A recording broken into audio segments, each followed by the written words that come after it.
as I said, the book has a nice discussion of the role of the pill in growing female labor force participation rates through the 1970s and forward. But if you look at the long-term track of female labor force participation rates, it's not as if that was the first time in the 20th century women were participating. In fact, if you look carefully, what happens as a result of the pill and those changes in the 60s and 70s is that the rate of participation grows. It's a twist in the curve. It's not as if women didn't participate, and suddenly, bam, participated, right? Rather, the curve was moving upward to begin with, and then it just goes up a little more sharply come the 60s and 70s. So if we go back, right, even in the early 20th century, some women were working, not a lot. Labor force participation rates were in the teens and low 20s for women. The women who were working were generally young. They were not married. This was sort of what they did pre-marriage, and if they went through some school, post-school, they were working in factories sometimes. And early as the 20th century rolled out a little bit more in what we would think of as service jobs. But in all of these cases, many of these cases, they withdrew from the labor force when they got married. In some cases, they were required to. The law said that married women couldn't work. Sometimes this was public policy law. In the case, certainly of public education, public school teachers, when they got married, female ones, had to step back. But other times it was corporate policy, right? And this didn't really change until the 1940s. We'll come back to that in a minute. One of the other reasons women didn't work in the regular labor force is that the stigma to men associated with a working wife was very high. Men who had working wives it was thought that they were unable to support a family. So one of the things that happened is as soon as women got married and had a male income, or if they were married and their spouse's income went up, women dropped out of the labor force. Their labor force participation rates were very responsive to changes in men's income.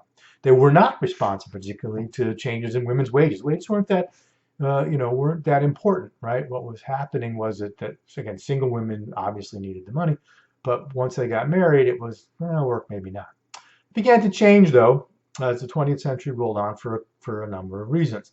One, the nature of work changed. More service jobs meant that women could compete more effectively against men for existing work. Generalized economic growth meant that there were more jobs of all kinds, including service jobs, and that the demand for labor was higher and that people were looking for women to work. Two other things: more women had better human capital, right? They were getting more educated, they were finishing high school, going to college. So women's skill set was greater, which meant they could command a higher wage, and the opportunity cost of them staying home was greater. Finally, the costs associated with being at home were dropping. So for example, women were having fewer kids. One of the most important things we know is that as economies grow, as wealth grows, as families have greater income, and particularly as women have more income and education, they have fewer kids. They don't need them to work farms anymore, and so they cut their number of kids that they have. Infant mortality rates fall, and so women and men can be more confident that the kids they have will survive to adulthood. So with fewer kids at home, and then the advent of home technology, the washing machine, the vacuum cleaner, the dishwasher, all of these things become invented in the sort of 20s and 30s. They make less time necessary at home to care for the house between the growth in technology and the fewer kids. And so the opportunities for women were, in fact, ability for women to exit the house and enter the labor force became greater in the 20s and 30s. So we begin to see this growth in women's labor force participation rate. And that growth is less associated with men's income, right? It's not about that male stigma begins to fade away as more and more women work, and that becomes seen as more and more acceptable and normal. And at the same time, women become more responsive to their own wage, right? As they can earn greater wages, that overcomes the costs of staying at home. Into the 40s and 50s and 60s, these same basic trends continue. More women and married women are able to work. The fall of the laws prohibited married women from working in the 1940s are important. Another really important invention or innovation in the 1940s was part-time work. It was unusual to see part-time work before the 1940s and 1950s, but the reality was, as the service industry grew, the only way you were going to attract some women out of the home to work was offer them part-time work. The challenge for women had always been either you're in full-time or you're out of the labor force. But with part-time work, women could make marginal decisions, right?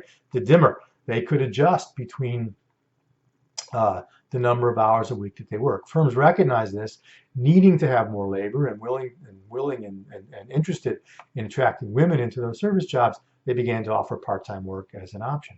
And so in the 40s and 50s, we see more and more women working, both part-time retail, but also in other kinds of jobs that we think of as the traditional women's jobs, nurse, teacher, secretary. More and more women participating in that. By the way, one of the things about those nurse, teacher, secretary jobs is that they're very portable. And in the 40s, 50s, and 60s, women were called tide stayers and tide movers, right? That is, that if their husband moved and took a different job, women had to go with them, right? And also, women couldn't simply decide of their own accord, I'm taking a job elsewhere.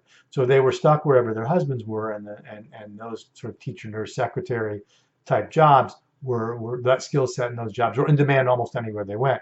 So even if they didn't have a choice really in going where their husband went, they knew if they needed to, they could find work. This is the world of Mad Men, right? If you've watched Mad Men, this is exactly the world of Mad Men. It's not a really great working environment for women.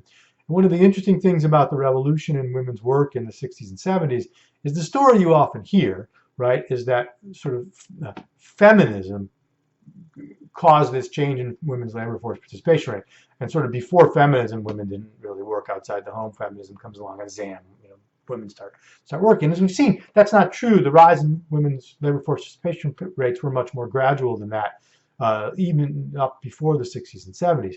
In some ways, much truer to say is that work caused feminism rather than feminism caused work, right? If you think about Mad Men, and you think about the way in which women were treated in the labor force and other places in the 30s, 40s, 50s, and 60s, you can see why that would piss women off, and particularly women of that era, who would then sort of write the kinds of books and make the kind of arguments they made as a way of sort of creating a better world for their daughters. So when their daughters got into the world of work, they would not have to face those same kinds of problems. And in fact, they were pretty much right. That's more or less what happened. And by the 60s and 70s and into the 80s, the pill was part of this, certainly making it possible for women to plan long term in ways they couldn't before. And the real change in women's labor force participation rate we've seen in the last, say, 40 years is not so much that there's more women working. There are, but not a lot, right?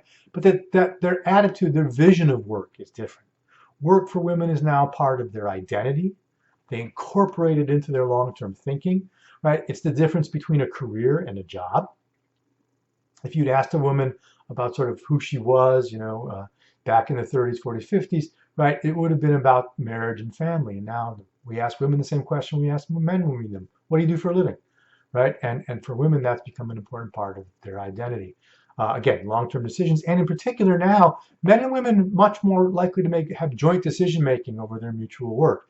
Again, no tide stayers and not tide movers here. It's not that women are being dragged around wherever their husbands go.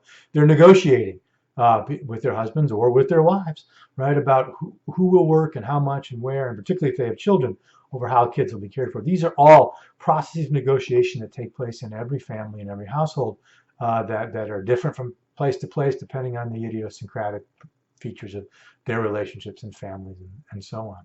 And so now we have a world in which women, in fact, are interestingly, are back to being less responsive to their own wage.